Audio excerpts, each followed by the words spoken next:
अस्सलाम वालेकुम दोस्तों, अगर आप लोगों का भी बिजली का जो बिल है वो बहुत ज़्यादा आ रहा है तो आज मैं आपको तमाम इन्वर्टर यानी कि इस जैसे तमाम इन्वर्टर और इससे रिलेटेड यानी कि जो इस तरह के हैं या फिर इससे रिलेटेड जो इन्वर्टर हैं मैं उनकी आपको आज सेटिंग ऐसी हैरान कुन बताऊँगा जिससे आपकी जो बैटरीज़ हैं, अगर आपकी ये ट्यूबलर बैटरी है तो ये भी फुल चार्ज होगी। ठीक है, अगर इसकी ग्रेविटी नहीं फुल होती या फिर आप लोग तंग हैं इन बैटरीज़ की वजह से और आपकी जो बैटरीज़ है वो डेड हो रही हैं बार बार और इनका एसिड वगैरह उछलता रहता है, बाहर निकलता रहता है, तो मैं आज आपको इसकी मेन रीज़न बताऊंगा। तो आप लोग कोशिश किया करें अपनी जो ट्यूबलर बैटरीज़ हैं उनको हर वक्त चार्ज रखा करें, उनकी जो ग्रेविटी है वो हर वक्त फुल रखा करें। ये जो ग्रेविटी मीटर है हम इसकी मदद से ये जो ट्यूबलर बैटरी है इसको चेक करेंगे। इसको पहले इसकी पिछली दफ़ा जो ग्रेविटी है ये फुल नहीं थी और ये बैटरी मैंने अलहदा इसलिए रखी है, डेड हो गई थी, डेड है बैटरी। इसका जो एक सेल है वो अंदर से शॉर्ट हो चुका है, इसलिए मैंने इसको अलहदा रखा हुआ है। अभी देख सकते हैं इसकी जो ग्रेविटी है वो फुल है, वो फुल होने के करीब है क्योंकि इस टाइम तकरीबन 4:30 बज चुके हैं और बैटरी की जो ग्रेविटी है वो फुल है और इसके ऊपर एक एसी चल रहा है और इसके अलावा कुछ लाइटें पंखे वगैरह चल रहे हैं। तो एसी जो है वो 600 वाट ले रहा है, बाकी जो घर का लोड है वो तकरीबन कोई 600-700 वाट वो चल रहा है और 500 वाट तक हो सकता है, ये 400 वाट भी हो सकता है। मैं आपको इन्वर्टर पे जाके चेक करो। ये देख लें इसकी जो ग्रेविटी है ये भी फुल होने के करीब है, अभी फुल नहीं हुई।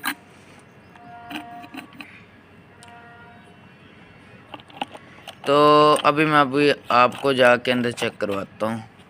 अभी मैं आपको इसकी सेटिंग चेक करवाता हूँ कि इसकी जो सेटिंग है वो क्या रखी हुई है। ठीक है, तो सबसे पहले आपने जो इन्वर्टर है उसकी स्क्रीन पैरामीटर्स चेक कर लेने हैं। आपका जो इन्वर्टर है उसके इस तरह के हैं या फिर किसी और तरह के हैं, सबसे पहले आपको स्क्रीन पैरामीटर्स पढ़ने आने चाहिए।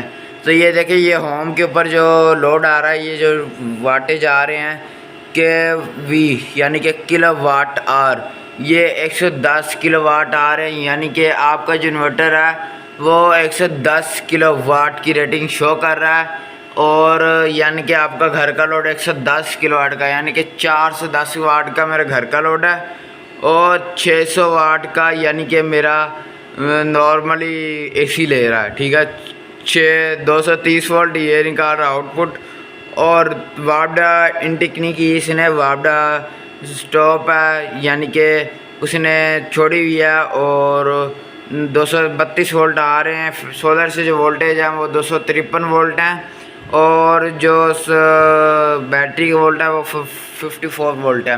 बैटरी चार्ज होने के बाद जो इन्वर्टर की वैल्यू होती है वो 54 वोल्ट पे आ जाती है। अगर आपकी लिथियम बैटरी है तो वो 55 वोल्ट पे आ जाएगी और अगर आपकी सादा या ट्यूबलर बैटरी है तो 54 वोल्ट पे आ जाएगी। अभी देख लें कि ये दोबारा चार्जिंग स्टार्ट कर देता है, कभी 2 एम्पेयर कभी 3 एम्पेयर, तो इसी वजह से ये ऐसे हो रहा है। अभी मैं आपको इसकी हैरान कुन सेटिंग बताऊंगा, यानी कि नंबर 1 पे जो अगर आपका इस तरह का ये वाला सॉफ्टवेयर इन्वर्टर है तो नंबर 1 पे है एनकेस, यानी कि एनकेस इसलिए किया मेरे जो एसी है वो रात को इन बैटरीज़ के ऊपर भी चलता है, तो मैंने रखी है एनकेस की मदद से मैं इसके अंदर चलाता हूँ इसको और बड़ा बेहतरीन चलता है। यानी कि एनकेस में होता यह है कि जैसे ही हमारी सोलर चली जाती है तो फिर जो वापडा है वो इंटिक हो जाती है और एसबीओ भी रख सकते हैं। अगर आपने एसबीओ रखना चाहें तो एसबीओ भी रख सकते हैं। तो मैंने इधर एनकेस सेलेक्ट किया है, बचत वाला मोड एनकेस भी है और जिनकी बैटरीज छोटी हैं वो एनकेस इस्तेमाल करें और जिनकी बैटरीज बड़ी हैं वो एसबीओ भी इस्तेमाल कर सकते हैं। और एनकेस में होता है नॉर्मली ये है कि आपका जो इन्वर्टर है वो दिन को सोलर चलाता है, जैसे कि ये अभी पर्पल लाइट है तो वो दिन को सोलर चलाता है और रात को उसने वापडा चलानी होती है। तो एसबीओ में यह होता है कि पहले सोलर होती है प्रायोरिटी पर और दूसरे नंबर पे बैटरी होती है और तीसरे नंबर पे यूटिलिटी होती है।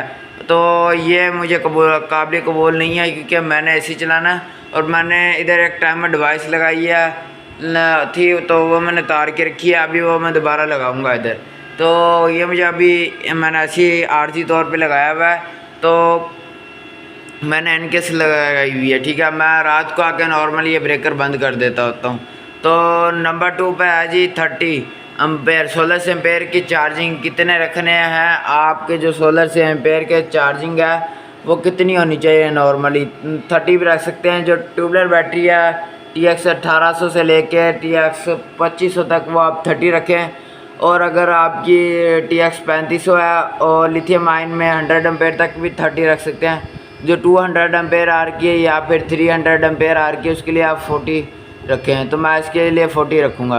तो अब आगे चलते हैं न, आप UPS कौन सा रखना है। और अच्छा, मैं आपको बताना भूल गया कि जो लेड एसिड छोटी बैटरीज होती हैं उसके लिए आप 20 या 10 रखा करें और इससे ज़्यादा ना रखा करें। तो नंबर 3 पे बताना था मैंने कि ये है एक होता है इसमें वाइड रेंज, होता है एक नैरो रेंज। ये मैंने UPS पे होता है नैरो रेंज और APL पे होता है वाइड रेंज। आप APL करेंगे तो आपको आप सेंस कर सकते हैं अपनी आइस के ज़रिए कि आपका जो इन्वर्टर है वो फ्लक्चुएट किया है, आपकी लाइट जो है उसने फ्लक्चुएट किया है। तो अगर आप ने UPS रखेंगे तो इसमें आपको पता नहीं चल सकेगा, आपकी जो आपकी जो आँख है उसको पता नहीं चलेगा, यानी कि आपके जो दिमाग है उसको पता नहीं चलेगा इन्वर्टर ने फ्लक्चुएट किया है। तो नंबर 3 पे है जी UAC। अगर आपके पास ट्यूबलर बैटरी है, फिर लिथियम बैटरी या फिर लेड एसिड बैटरी, अगर लिथियम बैटरी है वो आपकी कम्युनिकेट नहीं हो रही, यानी कि आपकी जो उसके साथ है आपकी जो इसकी जो कम्युनिकेशन पोर्ट है इसके साथ कम्युनिकेट नहीं हो रही, तो आपने USC रख लेनी है। मैं 26 और 27 नंबर की आपको सेटिंग बताऊंगा, और ये आपके काम की सेटिंग नहीं है, मैं आपको इम्पोर्टेंट सेटिंग बता रहा हूँ, ये आपके काम की नहीं। अच्छा, 11 नंबर सेटिंग। 11 नंबर पे सेटिंग के बाद आपने अगर ग्रिड से चार्जिंग ऑन रखनी है तो इसको 10 एम्पेयर करें, अदरवाइज़ इसको 2 रखें या फिर 20 भी रख सकते हैं, 20 से ज़्यादा ना रखें। मैंने ग्रिड से चार्जिंग रखी हुई है और मेरा रात को जो ये इन्वर्टर है ये ग्रिड से चार्जिंग के बाद स्टॉप भी हो जाता है, तो इसलिए मैंने ग्रिड से चार्जिंग रखी हुई है।